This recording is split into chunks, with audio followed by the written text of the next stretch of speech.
I'm Stephanie, 34, a middle school English teacher and single mom to Emma and Jacob. After my divorce 6 months ago, I was determined to make our first holiday season special despite the heartbreak. New Year's Eve was going to be our fresh start games, crafts, and midnight mocktails to welcome better days ahead. Then my phone rang. My mother Rebecca's voice was casual, almost sing-song. "You're keeping the kids tonight. We have plans." Not a question. A statement. My stomach dropped as years of similar moments flashed through my mind. If you're watching this, let me know where you're viewing from. Hit subscribe and like if you've ever had family take advantage of your good nature. Because what happened next changed everything about our relationship. To understand why my mother's words hit me so hard that night, you need to know our history. I've always been the responsible one in our family, even when I was too young to bear that burden. My parents divorced when I was 12, and my mother Rebecca remarried Martin just 6 months later. From that moment, her priorities shifted dramatically. My teenage years were filled with missed school events because Martin had business dinners where he needed her support. I lost count of how many times I was told, "You'll understand when you're older how marriages need nurturing." Meanwhile, I was learning to cook for myself, doing my own laundry, and figuring out how to navigate high school without parental guidance. When I married Mark at 25, my mother was thrilled not because I'd found love, but because it meant she could officially transfer responsibility from me to someone else. "Now I can finally stop worrying about you," she said during her wedding toast, as if I'd been a burden rather than her child. For 9 years, my marriage to Mark was stable. We had Emma when I was 27 and Jacob when I was 29. I threw myself into motherhood, perhaps overcompensating for what I never received. My children would never wonder if they were a priority. Then last June, I discovered Mark's 6-month affair with a coworker. Text messages, hotel receipts, the whole cliché. When confronted, he didn't even deny it. He just said he felt suffocated by family life. The divorce was quick but brutal. Mark moved into a luxury apartment downtown while the kids and I downsized to a 2-bedroom near my school to make ends meet. My mother's response to the divorce was telling, "Well, did you make enough effort to keep him interested? No sympathy, just blame." Still, in the months that followed, Rebecca and Martin occasionally helped with childcare or small loans when my teacher's salary couldn't stretch far enough. Each contribution came with reminders of how generous they were being and the implicit expectation that I owed them. Despite everything, I maintained the relationship because I wanted my children to have grandparents in their lives. Emma and Jacob adored their grandmother, even though her visits were infrequent and often centered around taking Instagram-worthy photos rather than actually connecting with them. This New Year's Eve was supposed to be different. After months of upheaval, I had carefully planned a special night for the 3 of us. I'd spent weeks gathering supplies on my tight budget, craft materials for creating wish jars where we would place our hopes for the coming year, ingredients for a special dinner of the kids' favorite foods, board games, and even small fireworks we could light on our apartment balcony. I'd created a fort in the living room with fairy lights and pillows where we planned to watch the ball drop. Jacob had been talking about staying up until midnight for weeks, and Emma had picked out special pajamas for the occasion. This wasn't just a holiday celebration, it was a statement to my children that even though our family looked different now, we could still create joy together. My friend Allison had even offered to join us. As another single mom, she understood the importance of these moments. "It'll be fun," she'd said. "We can drink wine after the kids crash, and you won't have to face midnight alone." I had declined her offer, wanting this first major holiday post-divorce to be just about rebuilding our core family unit. "Maybe next year," I'd told her. "This one needs to be about showing the kids we're still whole without Mark." In preparation, I'd even sent my mother pictures of our planned activities. Her response had been a thumbs-up emoji and, "Looks nice." I had foolishly interpreted this as acknowledgement and respect for our plans. I should have known better. The call came at 3:15 p.m. on New Year's Eve. The kids were in the living room, already in their special celebration clothes, helping me hang the last of the decorations. Emma was standing on a chair, carefully placing silver stars on our ceiling, while Jacob sorted the board games by how badly he wanted to play them. The apartment smelled like the chocolate cake baking in the oven. My phone lit up with my mother's face. I almost didn't answer. We were having such a good time, but years of conditioning kicked in. What if it was important? Hi, Mom, I said, balancing the phone between my ear and shoulder as I adjusted a string of lights. Stephanie, she replied, and something in her tone immediately made me tense. It was her "I've already decided something" voice. You're keeping the kids tonight. We have plans. I stopped what I was doing.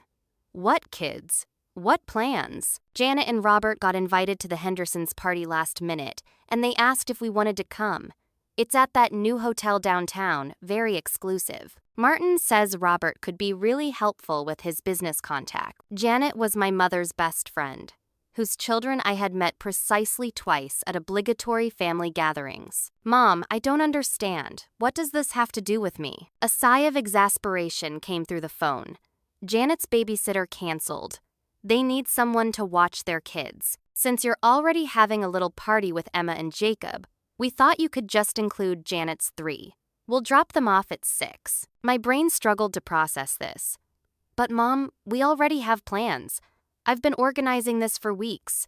The kids are really looking forward to— It's just a night at home, Stephanie, she interrupted. You can do that anytime. This opportunity is important for Martin. The Hendersons only throw this party once a year. I understand that. But after everything we've done for you this year, the money for Jacob's soccer uniform, watching the kids when you had that teacher conference, we've been there for you through this whole divorce mess. The familiar guilt twisted in my stomach. It was true that they had helped occasionally, though each instance had been followed by weeks of subtle reminders about their generosity. Mom, I really wanted this night to be special for us. It's been a hard year, and the kids would want us to have fun too, wouldn't they? They're not selfish like that.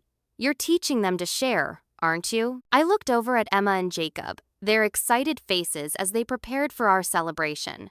I felt torn between their happiness and the lifetime of conditioning that told me my mother's needs always came first. I guess we could do our celebration another time, I conceded, hating myself for the weakness. Perfect. We'll drop them off at 6. Janet's kids are 8, 6, and 4. The youngest still has occasional accidents, so just keep an eye on that. They've already had dinner, but they might want snacks. We probably won't be too late, 1 or 2 at the latest. 1 or 2 in the morning? I felt my chest tighten. Wait, I thought you were asking me to watch Janet's kids at their house while you all went out. No, that wouldn't make sense. We'll bring them to you. It'll be easier that way. Before I could object further, she added, I need to go get ready. Martin's already upset I spent so long on the phone. See you at 6. And she hung up. I stood frozen in my kitchen, phone still in hand. How had I just agreed to this? How was I going to tell my children that our special night was now going to include babysitting 3 kids we barely knew? As if on cue, Emma called from the living room. Mom, can we start making the wish jars now? I took a deep breath, pasted on a smile, and walked into the living room, already trying to figure out how to salvage the evening. At 5:58 p.m., the doorbell rang. I had spent the previous 2 hours trying to modify our plans to accommodate 3 extra children while managing Emma and Jacob's disappointment. They had taken the news better than I expected, but I could see the confusion in their eyes when I explained that Grandma Rebecca and Grandpa Martin needed our help. Will they be staying for our party too? Jacob had asked, hopefully.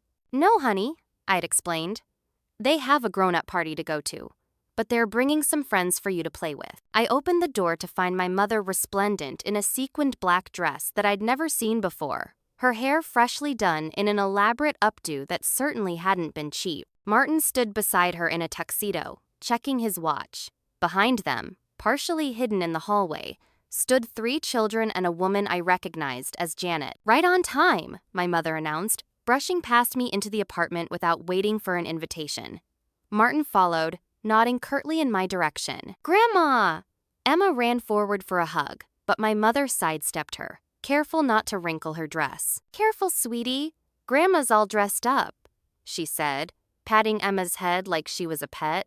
Where should the kids put their things? Before I could answer, Janet stepped forward, pulling her reluctant children into the apartment. Stephanie, you're a lifesaver, she gushed, though her eyes never quite met mine.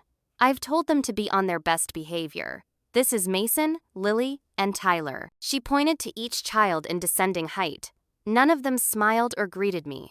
The oldest boy, Mason, was already eyeing the decorations with what looked like calculating interest rather than appreciation. The Hendersons' party is black tie, Janet continued, adjusting her own designer dress. I would have been devastated to miss it. Your mother says you're great with kids. I forced a smile, still waiting for someone to acknowledge the imposition. I wasn't expecting to watch 5 children tonight, but we'll make it work. 5? My mother looked confused for a moment, then laughed. Oh, you're counting Emma and Jacob. But they're your kids, dear. That doesn't count as babysitting. I bit back a retort as Janet handed me a small bag. Tyler still has accidents sometimes. There are extra clothes in here, and he's allergic to strawberries. Lily won't eat anything green. Don't even try. It's not worth the tantrum. And Mason needs his iPad time before bed or he gets headaches. My carefully planned evening of homemade food and screen-free family activities was crumbling before my eyes. I made a special dinner for us, I began, but Janet waved dismissively. They ate already. Well, sort of. They never finish their food, but don't worry about feeding them a proper meal. My mother checked her watch. We really should go. The party starts at 7, and we still need to pick up Robert. It was then that the full reality hit me. Wait, you're all going together? I thought you were dropping off Janet's kids because their babysitter canceled. If you're all in the same place, why aren't the kids staying together? An uncomfortable silence followed. Janet looked at my mother, who suddenly became very interested in adjusting her earring. Martin was the one who finally spoke. Robert's house is being renovated. Too dangerous for kids. And our place isn't child-proofed anymore. This was a blatant lie. I had been to their house just days before with Emma and Jacob. Besides, my mother added hurriedly, Janet's children can be a handful. 3 is too many for any sitter. But you've got the teacher experience. You know how to handle kids. The truth dawned on me with sickening clarity. This wasn't about a canceled babysitter. They had planned this all along, a free New Year's Eve babysitting service, courtesy of me. You never intended to find someone else, did you? I asked quietly. Janet had the decency to look embarrassed, but my mother just patted my arm condescendingly. Don't be dramatic, Stephanie. It's just one night. The kids will have fun together, and we'll have adult time. Win-win. Mom, I had plans. Important plans with my children after a really difficult year. Playing board games and making crafts? She rolled her eyes. You can do that tomorrow. This party is a once-a-year opportunity. Martin checked his watch again. More obviously this time. We need to go. The kids will be fine. As they turned to leave, my mother called over her shoulder. Don't wait up. Happy New Year. And just like that, they were gone, leaving me standing in my doorway with 5 children and the shattered remains of my carefully planned evening. Tyler, the youngest of Janet's kids, looked up at me with suspicious eyes. I don't want to be here, he announced. Your house is small. Behind me, I heard a crash and Mason's voice. Oops, was that important? By 8:30 p.m., my apartment looked like it had been hit by a tornado. Mason, Janet's oldest at 8 years old, had already broken 2 of our special celebration cups, torn down half of the fairy lights in the living room fort, and declared our board games boring before throwing game pieces around the room. 6-year-old Lily had burst into tears 3 times. Once when I couldn't find her specific brand of juice, again when Emma accidentally sat in her spot on the couch, and a 3rd time when I suggested she join our wish jar craft. 4-year-old Tyler had been relatively quiet, but that was only because he had discovered my bedroom and was systematically unfolding every piece of clothing in my dresser. My own children were handling the situation with remarkable grace, though I could see their disappointment. Emma had retreated to a corner of the living room, silently working on her wish jar alone instead of together as we'd planned. Jacob had given up entirely on the activities and was sitting on his bed, hugging his stuffed dinosaur and asking every 10 minutes when Grandma was coming back. Mom, Emma whispered when I passed by her corner. Mason says our New Year's party is for babies. I took a deep breath, trying to maintain my composure. It's not, sweetie. He's just used to different things. Let's try to make the best of it, okay? She nodded, but her eyes remained downcast. My heart broke seeing her so subdued when she should have been excited and happy. The dinner I had prepared, heart-shaped mini pizzas, fruit skewers, and a chocolate cake with New Year, New Adventures written in icing, sat mostly untouched. As Janet had warned, her children refused most of the food. Mason had taken one bite of pizza before announcing it was gross and demanding chicken nuggets, which I didn't have. Lily had screamed at the sight of the kiwi fruit on the skewers, claiming it was too green, despite my offer to remove it for her. Tyler had actually seemed interested in the cake, but after I remembered Janet's warning about strawberry allergies, I realized I couldn't risk serving it since I'd used strawberry extract in the frosting. By 9:15 p.m., I had sent my fifth unanswered text to my mother. "Kids getting restless. What time will you be back?" My previous messages had been similarly ignored. Tyler crying for his mom. "Can Janet call him?" Mason broke some decorations. Is he usually so destructive? Do Lily and Tyler have a bedtime routine I should know about? Mom, please respond. This is overwhelming. I checked social media and saw that my mother had posted 3 photos from the party in the last hour. In one, she was smiling with a champagne flute, captioned "Ringing in the New Year with the Elite. Blessed." She had clearly seen her phone but was choosing to ignore me. At 9:45 p.m., disaster struck again. While I was trying to coax Tyler out from under my bed where he'd crawled in protest of bedtime, I heard a crash from the living room, followed by Emma's cry. I rushed out to find Mason standing triumphantly over my craft table, which he had flipped over. Colored paper, glitter, and the special wishing jars we had spent weeks collecting were scattered across the floor, many of them broken. "He said our wishes were stupid," Emma sobbed, glitter covering her special outfit. "He said wishing is for babies who believe in Santa." For the first time that night, I lost my teacher composure. "Mason, that is enough. Go sit on the couch right now." The boy smirked at me. "You're not my mom. You can't tell me what to do." "No, I'm not your mom," I agreed, struggling to keep my voice level. "But I am the adult in charge, and you've just destroyed something very special that we worked hard on." "Whatever," he shrugged, flopping onto the couch and pulling out a phone, from his pocket. "My mom lets me play games whenever I want." I was about to respond when Tyler started wailing from the bedroom, and Lily began complaining that she was hungry, but not for any of the gross food I had offered. By the time I got Tyler calmed down, cleaned up the craft disaster, found acceptable snacks for Lily, plain crackers and apple slices, with the skin meticulously removed, and convinced Jacob to come out of his room, it was nearly 11 p.m.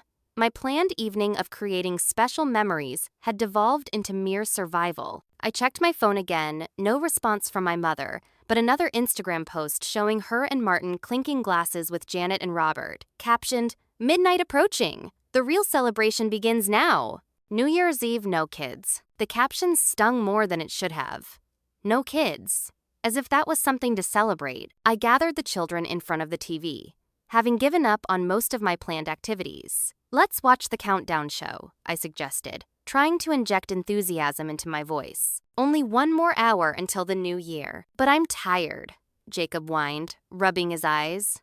He had been so excited about staying up until midnight, but the chaos had worn him out. "Me too," Emma admitted quietly. Tyler was already half asleep on the floor, and Lily was nodding off despite her insistence that she never gets tired. Only Mason seemed alert, still glued to his phone screen. With a sigh of defeat, I realized that none of the children would likely make it to midnight anyway. "How about we do our own early countdown?" I suggested. "We can pretend it's midnight now." Emma looked at me with sad understanding beyond her years. "It's okay, Mom. We can just go to bed. It's not special anymore anyway." Her words felt like a knife to my heart. Not special anymore. All my efforts to create a meaningful new tradition, to show them we could still have joy in our new family configuration, all of it ruined. "No," I said firmly, finding a new resolve. "We are going to have our celebration. Mason, please put the phone down for just 5 minutes." To my surprise, something in my tone must have finally registered with him, because he actually complied. I turned on some music and gathered everyone in a circle. "We're going to do our wishes right now, even without the jars. Close your eyes and think of something you hope for in the new year." For a moment, all 5 children were quiet, eyes closed. In that brief peace, I felt a tear slide down my cheek. "I wish my dad didn't leave," Jacob suddenly whispered, his eyes still closed tight, and just like that, my heart shattered all over again. By 11:30 p.m., I had somehow managed to get all 5 children to settle down. Janet's kids were sprawled across my living room floor in sleeping bags I'd hastily assembled from spare blankets and pillows. My own children were curled up on the couch, not quite asleep, but quietly watching the New Year's Eve countdown on TV with heavy eyes. I sat at my kitchen table, exhausted both physically and emotionally. Jacob's quiet wish, "I wish my dad didn't leave," kept echoing in my mind. How was I supposed to create healing and happiness for my children when I could barely keep myself together? My phone buzzed with a message from Allison. "Happy, almost New Year. How's the celebration going?" I hesitated before responding truthfully. "Disaster. Mom dumped 3 extra kids on me last minute. Everyone's miserable." Her response was immediate. "What? Want me to come over?" "Thanks, but they're all finally settled. Just counting down till their pickup. That's seriously messed up stuff. You need to stand up to your mom." I sighed, knowing she was right, but feeling too drained to even think about confrontation. As I set my phone down, a notification from my banking app popped up. Alert. Account balance below $50. Confused, I opened the app. There it was, a $215 charge from Nordstrom yesterday, putting my account into overdraft territory with a $35 fee added on top. I hadn't been shopping at Nordstrom. I couldn't afford Nordstrom. Then, realization dawned. My emergency credit card, the one I'd given my mother for genuine emergencies involving my children, was linked to this account. With shaking hands, I checked the transaction details. The purchase: a designer clutch purse. My mother had used my emergency credit card to buy an accessory for her New Year's Eve outfit. I felt something shift inside me, a final thread of respect and trust snapping. This wasn't just taking advantage of my time or disrupting my plans. This was financial exploitation when she knew how precarious my situation was after the divorce. The same week, I'd had to tell Jacob we couldn't afford the science camp he wanted. My mother was using my credit for luxury items. As if sensing my distress, my phone lit up with a text from my mother at 11:58 p.m. "Happy New Year, honey. Party is amazing. Staying out for after party at the hotel? Don't wait up. Kids can sleep over if needed. We'll get them tomorrow afternoon. XOXO." No question about how things were going. No acknowledgement of the imposition. Not even a thank you. Just an extension of her expectations without consultation. I stared at the message until the screen went black. They weren't coming back tonight at all. Of course not. Why had I expected anything different? "Mom?" Emma's voice came softly from the living room. Tyler threw up on the couch. I closed my eyes for a moment, gathering whatever strength I had left, and went to deal with the mess. Sure enough, Tyler had gotten sick all over my couch, the one piece of furniture I'd splurged on after the divorce, telling myself it was an investment in our new home. As the TV counted down to midnight and cheers erupted from Times Square, I was on my hands and knees cleaning vomit, with tears streaming down my face. When the clock hit 12, there were no celebrations in my apartment.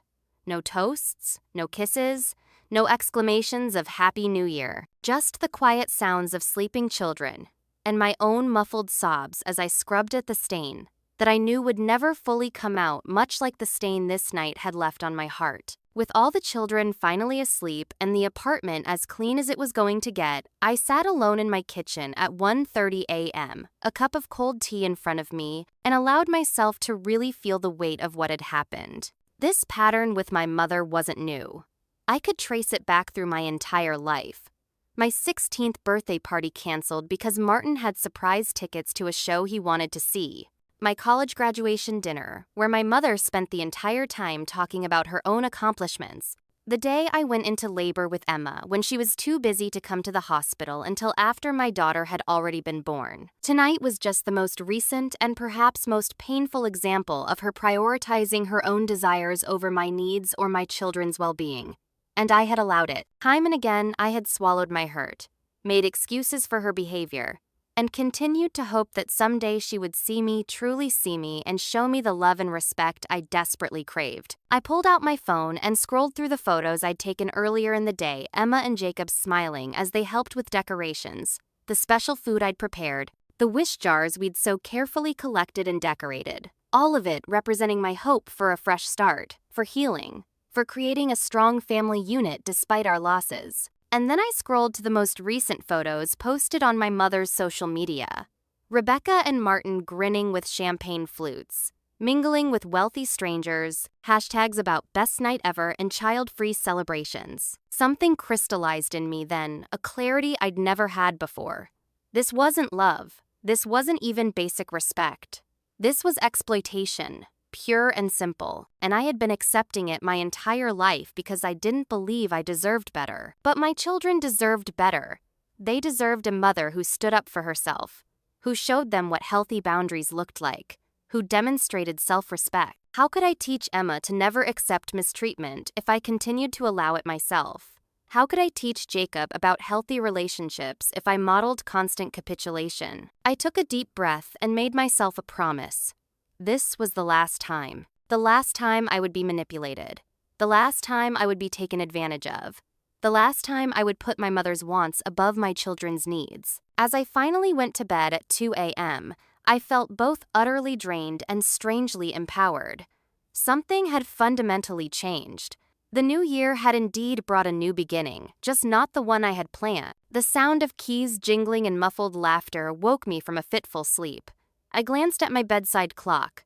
3:17 a.m. Groggily, I pulled on my robe and made my way to the front door, which was now opening to reveal my mother, Martin, Janet, and a man I assumed was Robert. They stumbled in, reeking of alcohol and speaking too loudly for an apartment full of sleeping children. My mother's carefully styled hair was now slightly disheveled, and Martin's bow tie hung undone around his neck. "Stephanie!" my mother stage whispered when she saw me, her voice still far too loud. "What a night! You should have been there. The Hendersons really know how to throw a party." I stood silently, arms crossed, as they all filed into my small living room where Janet's children were still sound asleep despite the noise. "Look at them, sleeping like angels," Janet cooed, though she made no move to actually check on her children or prepare to take them home. "Were they good?" my mother asked, though her tone suggested she wasn't particularly interested in the answer. "I told Janet you're wonderful with kids. Teacher of the year and all that." "I wasn't teacher of the year, Mom," I replied flatly. "That was Allison." She waved her hand dismissively. "Well, you're still good with them. Better than us party animals." She nudged Janet, who giggled in response. Martin checked his watch. "We should get going. It's late." "Yes," I agreed, my voice steadier than I expected. "It is very late." Janet bent down awkwardly, clearly intoxicated, and poked at her youngest son's shoulder. "Tyler, sweetie, wake up. Time to go." The child didn't stir. "Maybe we should just let them sleep," Janet suggested, straightening up. "We can get them in the morning." "Excellent idea," my mother agreed quickly. "No sense in disturbing them now. We'll come back around. What, noon?" "Actually," Martin interjected, checking his watch again. "We have that brunch reservation at Eastwood at 11. My mother's face fell momentarily before brightening again. 1 o'clock then. Or maybe 2, just to be safe. Throughout this exchange, I remained silent, a lifetime of conditioning telling me to accept whatever they decided, to be accommodating, to put their convenience above my own. But the anger that had been building all night was reaching a breaking point. "We'll need you to watch them again next weekend, too," my mother added casually, as if it were already settled. "Janet and Robert are having a dinner party, and it would be so much easier without the kids underfoot. You understand." Something inside me snapped. No. The single word hung in the air between us. My mother blinked at me in confusion. "No?" she repeated, as if she'd never heard the word before. "What do you mean?" "No, I mean no. I will not be watching Janet's children next weekend. Or any weekend. Ever again." The room went silent except for the soft breathing of the sleeping children. "Stephanie," my mother began, her voice taking on the patronizing tone she always used when I challenged her. "Don't be difficult. It's just one more night." "It's not just one more night," I replied. my voice surprisingly calm despite the storm raging inside me. It's a pattern, a lifetime pattern of you deciding that my time, my plans, and my feelings matter less than yours. Janet shifted uncomfortably. Maybe we should discuss this in private. There's nothing to discuss, I interrupted. You all made plans tonight knowing you would dump these children on me without asking. You ignored my calls and texts all night. You used my emergency credit card to buy a purse, Mom. My mother's eyes widened. That was an emergency. My outfit needed, my account is overdrawn now, I continued. I have a $35 fee I can't afford. Meanwhile, Jacob can't go to science camp because I can't spare $200. But you thought nothing of spending $215 on an accessory. I'll pay you back, she said dismissively, though we both knew she wouldn't. This isn't just about money, it's about respect, something you've never shown me. Martin stepped forward, his face darkening. Now listen here, young lady. Your mother has done everything for you. After your divorce, who helped you? Who was there? Who was there? I laughed incredulously. I handled the divorce alone. I moved us by myself. I've been working extra tutoring hours to make ends meet. You occasionally watch your own grandchildren and act like you've donated a kidney. My mother's face flushed with anger. I don't have to listen to this. After everything we've done, what exactly have you done, Mom? Please, enlighten me. Because from where I'm standing, our entire relationship has been about what I can do for you, not the other way around. Janet tugged at Robert's sleeve. We should go. Yes, you should, I agreed firmly. Take your children and leave. Now, they're sleeping, Janet protested weakly. Then wake them up. They are not my responsibility anymore tonight. Something in my tone must have convinced her I meant business. She and Robert began gently rousing their children, who woke confused and cranky. My mother stood frozen, staring at me as if seeing me for the first time. What's gotten into you? Clarity, I answered simply. And boundaries. I'm setting them now. If you want to be in my life and Emma and Jacob's lives, things have to change. No more last-minute demands. No more guilt trips. No more using my resources without permission. Or what? She challenged, her eyes narrowing. Or, you won't see us anymore, I said, the words sending both fear and relief through me. I'm done teaching my children that it's okay to be treated as an afterthought. Martin scoffed. You're being dramatic. Rebecca, tell her she's being dramatic. But my mother was studying my face, perhaps finally recognizing the determination there. Janet had managed to gather her sleepy children and their belongings. We're going to head out, she mumbled, clearly uncomfortable with the family drama unfolding. Wait, I said as they reached the door. Janet, I want to be clear with you too. I'm not available for babysitting, not as a favor to my mother or anyone else. If you need childcare, hire someone and pay them properly for their time. Janet nodded quickly before hustling her family out the door. Left with just my mother and Martin, the apartment felt charged with tension. You'll regret this, Martin said coldly. When you need help next time, I won't come to you, I finished for him. I'd rather struggle on my own than continue this unhealthy cycle. My mother's expression shifted from anger to calculation. You're upset. It's late. We'll talk tomorrow when you're thinking more clearly. I've never thought more clearly than I am right now, I replied. And I meant what I said. If you want a relationship with us going forward, things have to change fundamentally. Fine, she snapped, gathering her coat. Call me when you're done with this tantrum. It's not a tantrum, Mom. It's a boundary.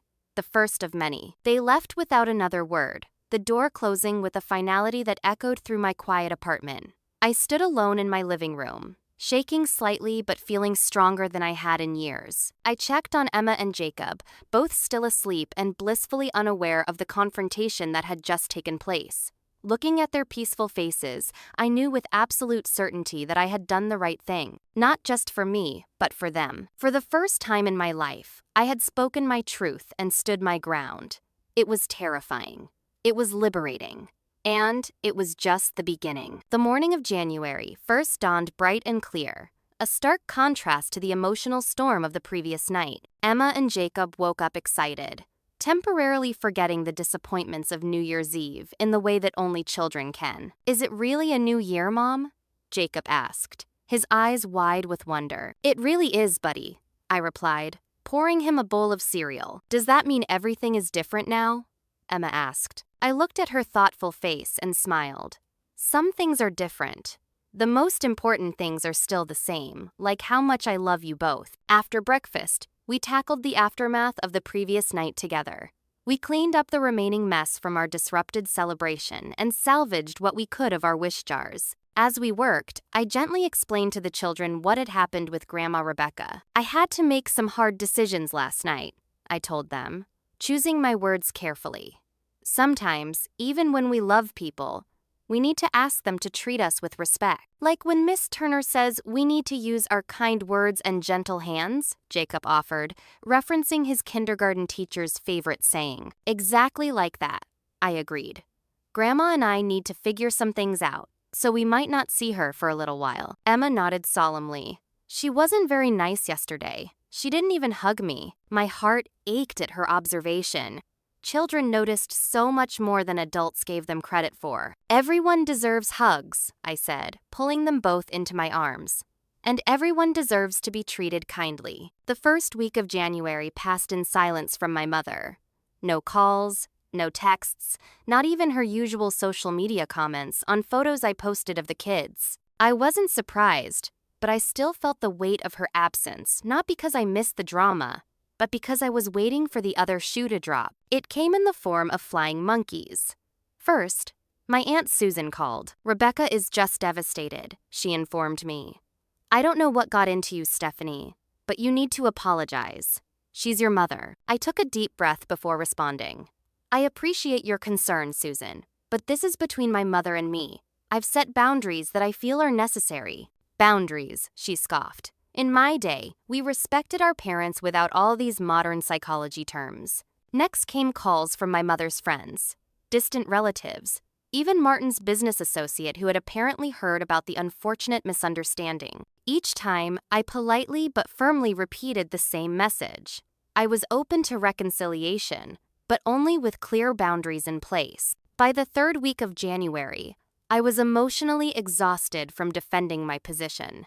Seeking support, I finally took Allison's advice and scheduled an appointment with a therapist who specialized in family dynamics. Dr. Melanie Carter's office was warm and inviting, much like the woman herself. In our first session, I poured out years of stories, not just the New Year's Eve incident, but a lifetime of similar moments where my needs had been sacrificed at the altar of my mother's wants. "What you're describing sounds like a pattern of emotional manipulation," Dr. Carter said gently. "It's very common in parent-child relationships, especially when the parent struggles with narcissistic tendencies." "Narcissistic?" I repeated, the word feeling both shocking and strangely fitting. "But she's not always like that. Sometimes she can be very generous." "Conditional generosity is a control mechanism," Dr. Carter explained. "It creates an obligation that can be called in later, as we saw with your New Year's Eve experience." Over the next few weeks, Dr. Carter helped me understand the deeply ingrained patterns in my relationship with my mother. More importantly, she gave me practical tools for maintaining the boundaries I had established. "Remember," she told me during one particularly difficult session, "you're not just doing this for yourself. You're modeling healthy relationships for your children." That thought became my anchor when doubts crept in. When Emma asked why Grandma hadn't called for her birthday, when Jacob wondered if Grandpa Martin was mad at him, when I lay awake at night questioning if I was doing the right thing, I reminded myself that I was breaking a generational cycle of manipulation. Meanwhile, Allison proved to be the friend I desperately needed. She showed up with wine on difficult days, offered to watch the kids when I had therapy appointments, and never once suggested I should just make peace for the sake of family harmony. You know, she told me one evening as we sat on my now clean couch, "I always admired how you handled everything after your divorce. But this standing up to your mom, this takes even more courage." In February, I received an unexpected text from Janet. "Can we meet for coffee? Just us." Curious and slightly apprehensive, I agreed. We met at a quiet cafe near my school after dismissal. "I wanted to apologize," she said, surprising me. "What happened on New Year's Eve wasn't right. I knew it wasn't right, but I went along with it anyway." I studied her face, looking for signs of manipulation, but saw only genuine remorse. Rebecca and I have been friends for 20 years, she continued. I've seen how she treats you. I should have said something long ago. Why didn't you? I asked, more curious than accusatory. Janet stared into her coffee cup. Because it was convenient for me too. Because it was easier to take advantage of your kindness than to stand up to her. I'm not proud of it. Her honesty was refreshing. Thank you for telling me this. For what it's worth, she added, I've started seeing things differently in my own life too. The way Martin speaks to Rebecca sometimes. I realized I didn't want Robert speaking to me that way. We're in counseling now. It was a strange feeling, realizing that my act of self-assertion had rippled outward, affecting others in ways I couldn't have anticipated. At home, I noticed subtle changes in my children.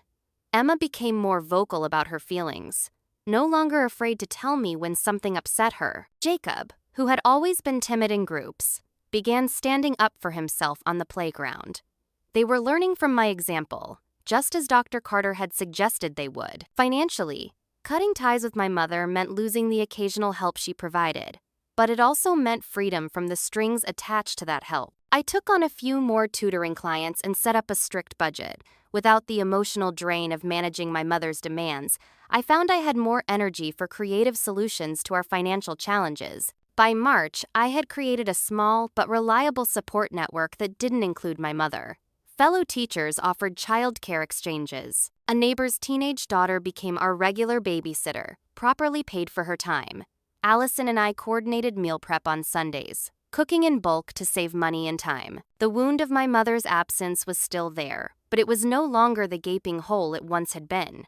In its place was something new and unexpected, a quiet sense of pride in the life I was building on my terms. 3 months after that fateful New Year's Eve, I stood in my kitchen preparing a special dinner. The calendar read April 1st, but this was no April Fool's joke. It was our New Year's do-over celebration. Can I put up the streamers now?